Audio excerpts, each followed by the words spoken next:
Carts now on track then for the final bit of junior action for today. Then of course they can relax and get themselves poised and ready for all the pre-final and final action to come on Sunday. The way the grid lines up for this next heat is going to see Joe Phillips start from pole position. He'll be there with alongside him fellow Brit Ollie Caldwell. Both of those today have so far taken one victory apiece. Back on row 2 we then see Max Pilker, who's teammate to Joe Phillips, just behind him, and Anton Percival is there as well on that second row. Back on row 3 we then see Tom Canning in cart number 38 and also Laszlo Toff in cart 42. Row 4 then sees Pietro Wisnicki with Mark Kimber, again another winner from today, starts himself back in 8th position. Another winner to add to that list of winners from the juniors is Glenn Van Berlo. He's on the inside of row number 5, and alongside him we've got the likes of Kenzo Ayres. Just outside the top 10, row 6 is headed by Tita Shanghai Schmidi and Killian Meyer, who suffered an accident in one of the previous races down at turn number 1. So Killian will try to improve from 12th position and get a good result this time round.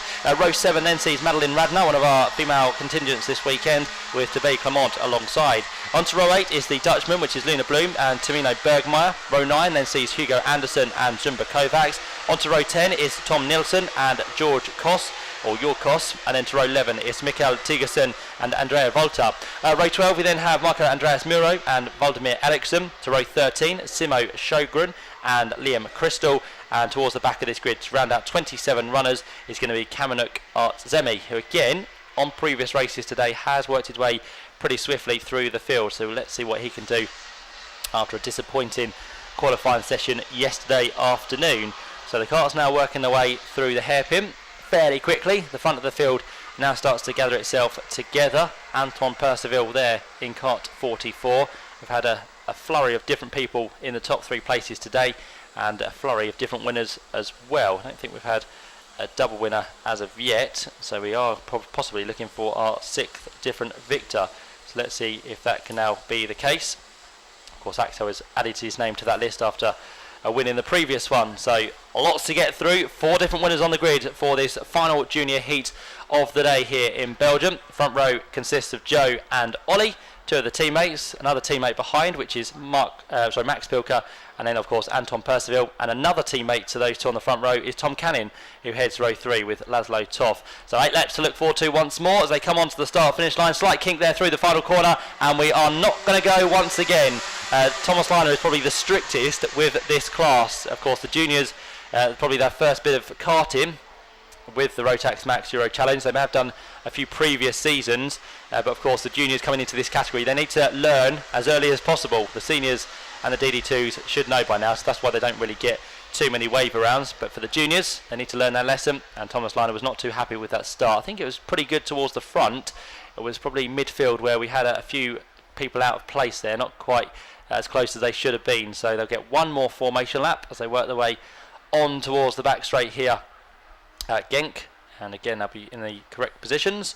First 4 rows all together, fairly close there for Pietro Wisnicki in cart number 45, bumping the back of Tom Canning, who's not too happy with that. He doesn't want doesn't want Pietro to damage his cart, which he's still doing as they work their way through turn number 5. So Tom Canning might just have a word with Pietro after this race, just to say no more. But there's the front rows, as we said, the distinctive colours of Spirit Racing, which also run the likes of Kevin Ludi in DD2, Philip Seware as well in DD2, and of course these 3 or 4 towards the front in the juniors. A bit of smoke, which means they've just dropped down to the lowest speed and they're then accelerating pretty hard. That's why you normally see the smoke come from the back, and of course a lot of acceleration normally derives from that. Final bit of weaving to be happened as well down towards the right hander at turn number 8, and there we can see the crowds looking on towards the juniors once more. Just gives them an extra bit of time just to work out what they need to do down at turn number 1, what the best line may be after their previous 2 races.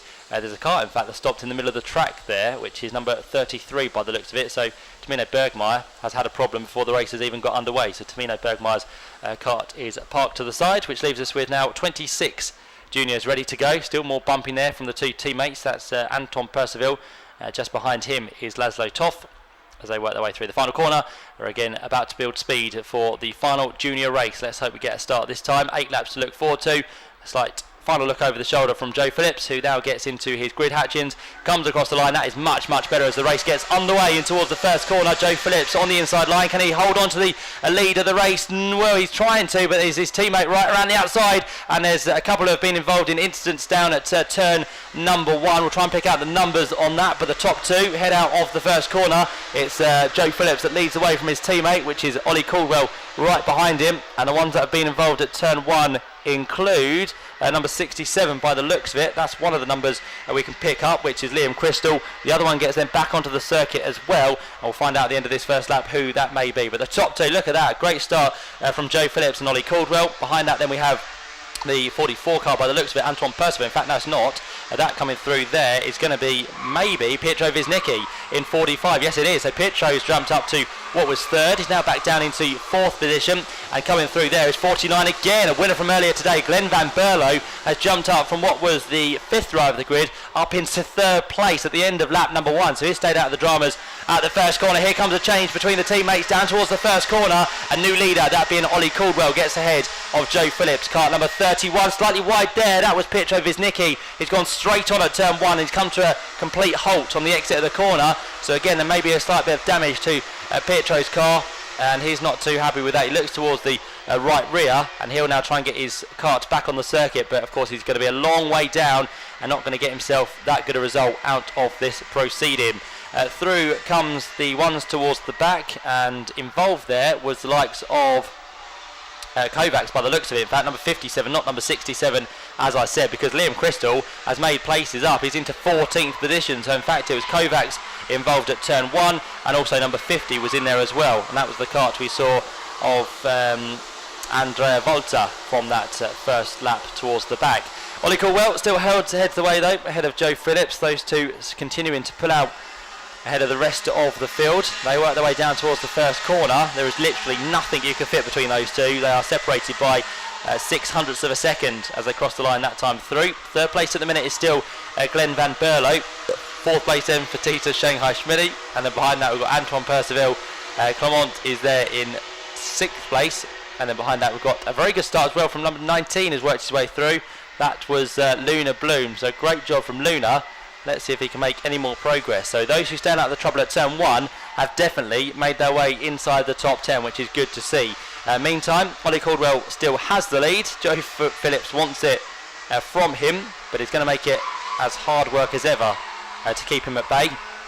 There goes 4th, 5th and 6th through the picture, which is Tita Shanghai Schmidti, Antoine Percival and Clement as well.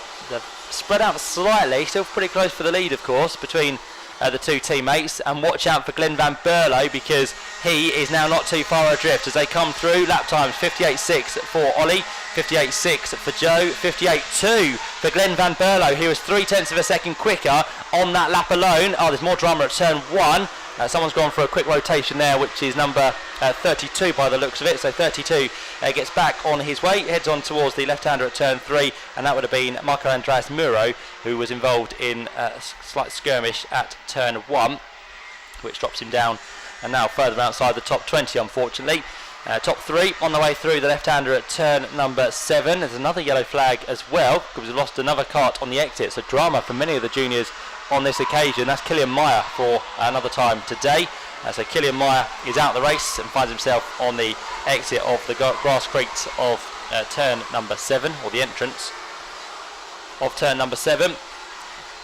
But no denying the top 2 at the minute, Ollie Caldwell and Joe Phillips. But how much longer will that be for? Because here comes Joe for a move first off, and look who's joined them. Glenn Van Berlo comes straight down the inside line and jumps up into 2nd place, so it didn't take him long at all.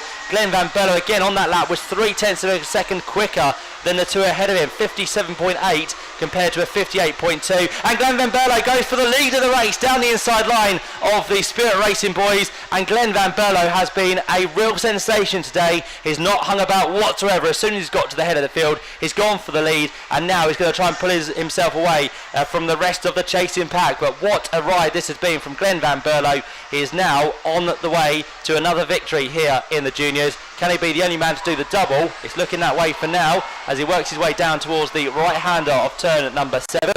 He is on his way to the final corner. He's still got the attention of Joe Phillips to watch out for, and of course Ollie Caldwell, who sits there in 3rd position.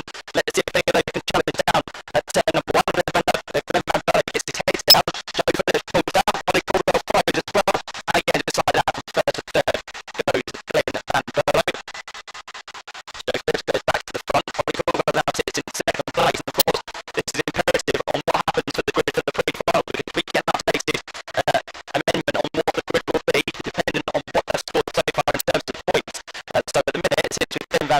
Berlo, although that will change again because he now is down to second place, and then behind that Ollie Caldwell, but he is now in what's going to be third place, so that may change as well. And Joe Phillips, Adam Smalley and Harry Hansemer, who was in the previous race, complete the top 5 for the Grizz for tomorrow's pre-final. But this race is far from done. Still a couple of laps to go now for the juniors. On his way down to the final corner is Joe Phillips, who still leads the way, looking for his second victory of the day as well. So this is going to change the starting grid for the pre-final once more on this occasion. So we'll watch for that to shuffle. The shuffle on the track will also happen as well because Glenn Van Berlo is under attack from Ollie Caldwell, who a turn goes for a move down the inside line on Joe Phillips. So again, just like that, 2 places lost, make that 3 because now into the mix comes number 59. Again, a great race this has been from Tebay Clement from 14th on the grid. He now sits with that green cart in 3rd place. So what a race this has been from Tebay. Can he make any more progress? He's got Joe Phillips still behind him. In there as well is Anderson by the looks of it, and then we've got Tom Canning just behind that in cart number 38. We've also got number 44 Anton Percival there, and more now start to join the mix as well. We've also got number 89, which is Tita Shanghai Schmidty, and there's more and more started to join in as well. This is a tremendous final junior race which has no gaps in amongst the top 12 places as they work their way down towards the final corner. We're about to start the last lap of the race. Hang on to your hats, people, because it could get quite dramatic. Down towards turn number 1 is Glenn Van Berlo that leads. Who's been hung out to dry there? No places whatsoever to be gained. He's losing places hands over fist, and that was, by the looks of it, Ollie Caldwell.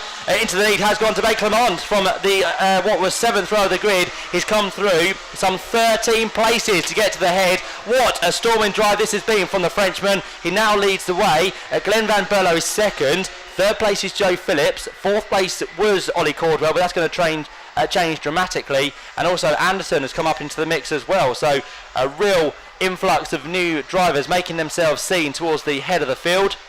But there is no stopping Tebay Clement, who heads down towards turn number 8. He's done it. Look at this gap he's got on the final lap. Glenn Van Berlo is trying to hold on to 2nd to get himself on the front and possibly pole for tomorrow's pre-final. Through they come down towards the final corner. Number 39 Anderson's going to try for it. So will the man just behind them, which is Tom Canning, which means Joe Phillips and Ollie Caldwell have both dropped. But Tebay Clement comes through for his first win in the juniors here today in the heat stay, and that was a sterling drive. As we said, 13 places made in just 8 laps. That is a definite prospect for tomorrow from Tebay Clement, and with that finish he's not quite yet. He's going to get inside the top 8 for tomorrow's pre-final grid, pending any investigations. But that was a sterling ride from Tebay. He wins then by 2 seconds, which again is a massive margin in junior karting, ahead of Glenn Van Berlo, who has secured himself pole position for tomorrow's pre-final. He is good enough to start there. He comes through 2nd. 3rd place then for number 39 in the end. Again, a good bit of progress made from the Swede, who came from 17th on the grid. Hugo Anderson again stayed out of all the trouble to fly through. Tom Canning picks up 4th. 5th place goes to Joe Phillips. 6th place was Anton Percival. 7th place for Ollie Caldwell. 8th was Mark Kimber. 9th place then for Tita Shanghai Schmidty. Kenzo Ertz in 10th. Laszlo Toff was 11th. And we had Lucas Bloom coming through there, Luna Bloom coming through there in 12th position. But that is one of the best drives of the day we've seen from Tebay Clement. The Frenchman takes a victory by 2 seconds, but it will be Glenn Van Berlo who comes home 2nd, and more importantly grabs pole for tomorrow's pre-final.